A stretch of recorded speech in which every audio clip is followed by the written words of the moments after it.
temporiser un peu. Hein. Je pense que tout le monde avait besoin un petit peu de souffler à la mort de cette dernière montée. On voit qu'il y a un groupe de coureurs qui est rentré à l'arrière. On a un peloton beaucoup plus conséquent.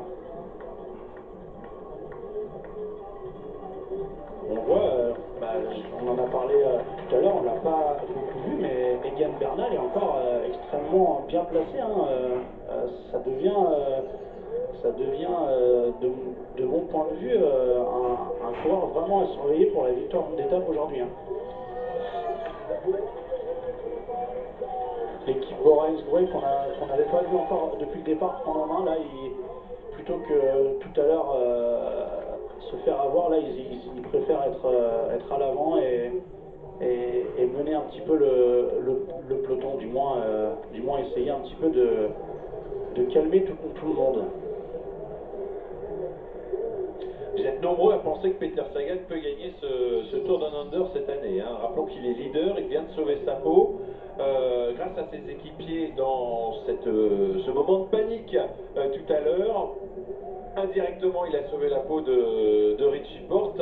Et le coureur de la formation FDJ, c'est Mathieu Ladanius que l'on voit ici, hein, qui est présent. Oui. Je suis pas sûr que Pregler soit présent dans ce groupe. Hein.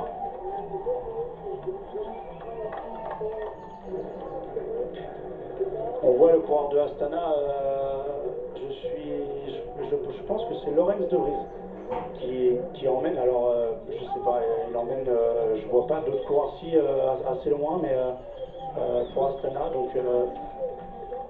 Pour Astana, on sait qu'il y a Luis Leon Sanchez, il est là-bas. Si, il est là-bas, mais il est assez loin quand même. Hein. Luis Leon Sanchez, donc qui est le leader de cette équipe Astana. Allez, et là, on voit parti. l'équipe BMC qui prend en main. Hein. Je pense que Richie Porte a dû discuter avec eux. Bon là, maintenant, on a l'équipe des Émirats Arabes Unis qui leur prend un relais. Oui, avec notamment Marco Marcato qui va faire l'équipier, qui va donner un bidon à Rui Costa dans la perspective de cette dernière montée, parce que Marcato ne sera plus là, mais Rui Costa et Diego Ulissi peuvent jouer les premiers rôles dans ce final. On voit Bernal, on voit Izagir, on voit Juan Denis, on voit Clark de la formation en rose qui ont mis un coup de bordure tout à l'heure.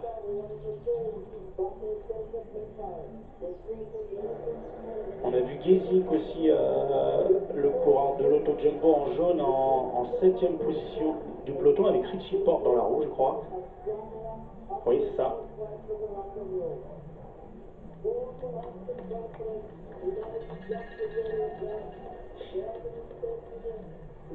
Donc est-ce qu'on va avoir le même schéma que sur les dernières années avec un Richie Porte qui met une grosse attaque autour à peu près à 1,5 km de l'arrivée. On va voir un petit peu si cette année il est en mesure de rééditer cet effort.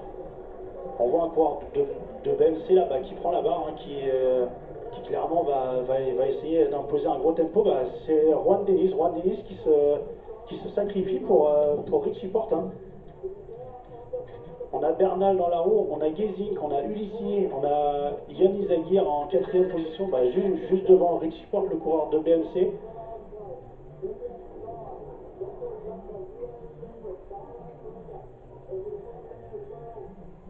Alors là, on a une bonne information. Hein. Si Juan Denis se sacrifie, c'est certainement que Richie Porte se sent très bien. Hein.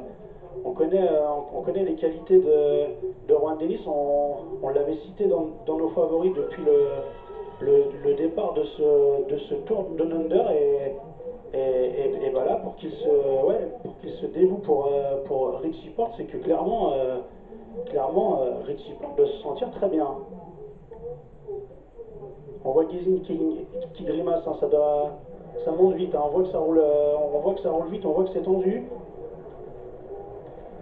Au niveau des Français, je n'aperçois pas, si là en bas de l'écran on voit Michael Cherel, là on voit Peter Sagan, donc pour l'instant Peter Sagan est toujours là, mais il est loin hein, quand même, hein, il est loin, oui, il est loin, quoi qu'il est dans la roue quand même à Daryl Impey, donc il a quand même choisi une bonne roue. Mais après Daryl Impey, ouais,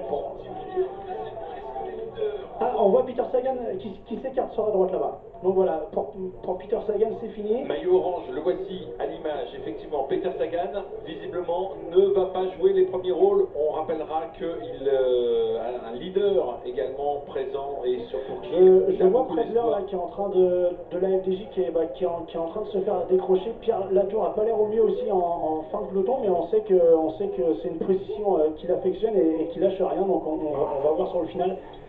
Bah voilà, Peter Sagan qui s'est complètement relevé, qui boit un coup, qui est dans les voitures.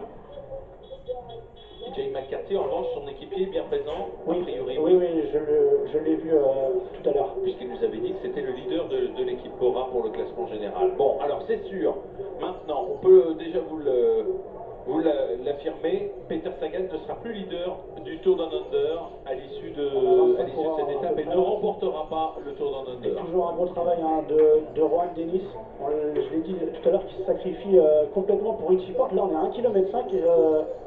Si on reste dans la configuration, Richie Porte ne devrait pas tarder à passer à l'attaque. Ça y est, c'est parti, Richie Porte qui lance son attaque. Et immédiatement McCarthy justement qui va réagir. On a vu Bernal, ouais. Bernal qui se dressait sur ses pédales.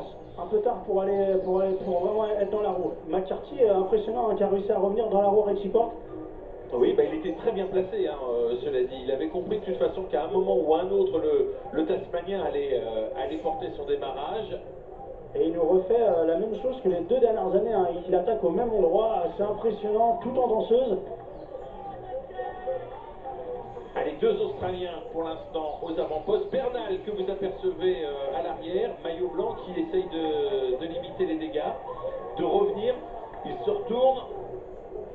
Ça y est, McCarthy qui lâche. Oh là là, Richie Porte qui relance, effectivement de Richie Porte, et cette fois-ci il s'envole Richie Porte. C'est reparti, on est au kilomètre, Richie Porte qui s'envole. Incroyable, McCarthy était dans sa roue, il n'a pas pu suivre. Richie Porte a pu placer le démarrage quand il le souhaitait, il s'est retourné pour vérifier cette fois qu'il était bien seul. Et là, pas de problème. Eh bien, Richie Porte, on va voir si la menace derrière se précise ou s'il est capable de creuser l'écart sur tout le monde. Si on voit Jay McCarthy rester en 2e position, ça voudra dire que personne n'est en mesure de revenir sur Richie Porte. Richie Porte s'est retourné une 2e fois pour constater les dégâts. On voit plus que nous pour l'instant. Voilà, on sait qu'au général, Richie Porte est à 12 secondes de Daryl Impey, donc il faut vraiment qu'il insiste et qu'il fasse un trou. Hein. On a les bonifications à l'arrivée, mais il va falloir quand même qu'il arrive avec une bonne dizaine de secondes d'avance. On a McCarthy aussi, il a 5 secondes de retard sur McCarthy, donc voilà, il faut qu'il insiste. Hein. Là on est à l'arrière, oui. Oui, c'est l'arrière, c'est le groupe de Peter Sagan avec Eros Capecchi devant. C'est dommage qu'on ne voit pas les poursuivants de Richie Porte. On pouvait avoir un plan plus large. Pour l'instant, Richie Porte tout seul sur les pentes de Willunga.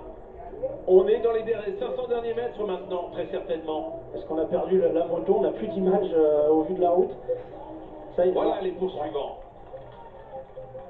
On a vu Gezink et Izagir juste devant ce gros groupe. Alors on est pour la combienième place? On a combien de retard sur Richie Porte? On le sait pas. On a vu aussi Pierre Latour était dans ce groupe. Impressionnant, Richie Porte. Tout le monde sait hein, qui va attaquer. Voilà, là on a une caméra fixe. On voit qu'il a de l'avance. Hein. On a vu personne derrière.